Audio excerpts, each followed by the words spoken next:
మీ అందరికీ తెలిసిన విషయమే. ఏపీ హైకోర్ట్ డిస్ట్రిక్ట్ జాబ్స్ సంబంధించిన జూనియర్ అసిస్టెంట్, రికార్డ్ అసిస్టెంట్‌కి డాక్యుమెంట్ వెరిఫికేషన్‌కి వాళ్ళు నోటీసులు ఇవన్నీ కూడా సర్కులర్‌లన్నీ రిలీజ్ చేయడం జరిగింది. దానికి సంబంధించిన వీడియో ఒకటి నేను సాయంత్రం చేశానండి. అయితే చాలామంది అభ్యర్థులు అడుగుతా ఉన్నది ఏంటంటే, రిజెక్ట్ చేయటానికి ఎంత శాతం ఉంటుందండి అని చెప్పేసేసి. సో, ఒకటి గుర్తుంచుకోవాలి మీరు. సో, అందుట్లో వచ్చేసరికి సెలక్షన్ లిస్ట్‌లో చాలామంది ఉంటారు. జనరల్‌గా రిక్రూట్‌మెంట్ జరిగేటప్పుడు ఎలా ఉంటుంది? పోస్టులు ఉన్నదానికన్నా ఎక్కువ మందిని సెలక్షన్ లిస్ట్‌లో పెట్టడం అయితే జరుగుతదండి. ఎందుకంటే, ఇప్పుడు ఫర్ ఎగ్జాంపుల్ మల్టీ జోన్‌లో ఉన్నోళ్ళున్నారు. ఒక దాంట్లోకి వెళ్తారు. మిగతా రెండిటిని వదిలేస్తారు. ఇక ఆ తర్వాత పిలవాలి కదా! సో, వాటి కోసం అదొకటైతే. రెండోది వచ్చేసరికి ఏంటంటే, కొంతమంది డాక్యుమెంట్స్ కరెక్ట్‌గా, పర్ఫెక్ట్‌గా ఉండవు.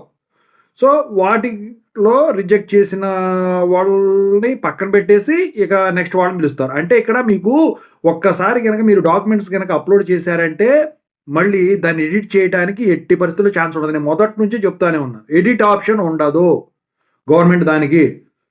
అక్కడికెళ్ళి మళ్ళీ చేస్తా, ఇది చేస్తా అనుకోదురు.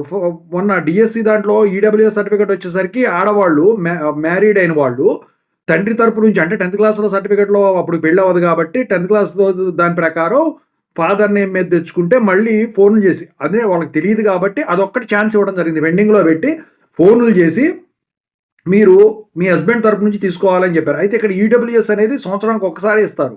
సో, మరి ఇంతలో మరి ఎలా చేశారు వాళ్ళు అంటే ఇప్పుడు మరి ఏం చేశారో, ఎలా చేశారో నాకు తెలీదు గానీ మొత్తానికైతే ఈడబ్ల్యూఎస్ మళ్ళీ పోయి మళ్ళీ తీసుకొని మళ్ళొచ్చారు. ఇచ్చారనమాట. అలాంటివి. సో, అలాంటివి రిజెక్ట్ చేస్తారు. ఇన్ని రోజులు టైమ్ ఇస్తున్నాం అని చెప్పేసి. మిగతా వాటికైతే అసలు ఆన్ ది స్పాట్ రిజెక్టెడే. పెండింగ్ ఉండదు, పాడు ఉండదు. ఓకేనా? అన్నీ పర్ఫెక్ట్‌గా ఉంటేనే నేను చెప్పాను. నేమ్ అనేది కంపల్సరీగా చూస్తారు. అప్లికేషన్ నేము, 10థ్ క్లాస్ సర్టిఫికేట్ ఉన్న నేమ్. 2 టాలీ అవ్వాలి అని చెప్పేసి. పాత వీడియోలు ఉన్నాయి చూడండి పెట్టాను. దానికి సంబంధించినయన్నీ పెట్టానండి. రిజెక్ట్ చేయటానికే ఎక్కువ ఛాన్సెస్ ఉంటాయండి. వాళ్ళు పట్టి పట్టి చూస్తారండి ఖచ్చితంగా. నలుగురు, ఐదుగురు ఉంటారండి ప్యానెల్‌లో అక్కడ రూమ్‌లో. ఓకేనా? ఏ రూమ్ అయినా గానివ్వండి. హాల్ నంబర్ ఏదైనా గానివ్వండి.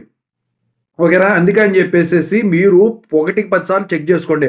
వాళ్ళు జిరాక్స్ సెట్లు ఇవ్వలేదు అని చెప్పేసి మీరు జిరాక్స్ సెట్లు తీసుకుపోకపోతే మాత్రం మళ్ళీ ఇబ్బంది పడతారు. ఎప్పుడైనా గుర్తుంచుకోండి అసలు వాళ్ళు అడిగినా అడగకపోయినా ఒక అర డజన్ సెట్లు ఎప్పుడు కూడా పెట్టుకోండి మీ దగ్గర. ఓకేనా? ఇప్పుడు వీళ్ళు అడిగిన లిస్ట్‌లో ఉన్నయన్నీ కూడా జిరాక్స్ సెట్లు 3, 4 సెట్లు తీసుకుపోతే సరిపోతది. అసలైతే అర డజన్ తీసుకోండి. పాస్‌పోర్ట్ సైజ్ ఫోటోలు ఒక 6 ఇలాంటి గుర్తింపు కార్డు కూడా అడుగుతా ఉన్నారు. అసలైతే ఆధార్ కార్డు, గుర్తింపు కార్డు కిందకి రాదు. ఎందుకంటే ఉమ్మడి రాజధానిగా ఉన్నప్పుడు అంటే ఉమ్మడి ఆంధ్రప్రదేశ్ రాష్ట్రంగా ఉన్నప్పుడు ఇచ్చిన ఆధార్ కార్డులో చాలా మిస్టేక్స్ ఉన్నాయి. డేట్ ఆఫ్ బర్త్ గానివ్వండి, నేమ్స్ గానివ్వండి, వీటిలో కూడా సర్టిఫికేట్స్ ప్రకారం చేయలేదండి. అందుకని చెప్పేసి ఆధార్ సెంటర్స్ ఇయన్నీ కూడా పెట్టడం జరిగింది మీరు గమనించినట్టయితే. సో, దాని బదులు నేను చెప్పేదేంటంటే అది తీసుకెళ్ళండి నేను కాదంటలేదు. ఈ డ్రైవింగ్ లైసెన్స్ అనేది తీసుకెళ్ళటం అనేది మంచిది. ఇప్పుడు ఆడవారు అనుకోండి డ్రైవింగ్ లైసెన్స్ లేదనుకోండి, ఈ ఆధార్ కార్డు, పాన్ కార్డు లేకపోతే పాస్‌పోర్ట్ అంటే మీరు అప్లై చేయరనుకోండి అది వేరే విషయం. సో, తీసుకెళ్తే సరిపోతాయి. డేట్ ఆఫ్ బర్త్ సర్టిఫికేట్ అనేది ఎస్ఎస్‌సీలో ఎలాగో ఉంది. ఓకేనా? అది కూడా చూస్తారు. ఓకేనా? డేట్ ఆఫ్ బర్త్ కూడా వెరీ వెరీ ఇంపార్టెంట్.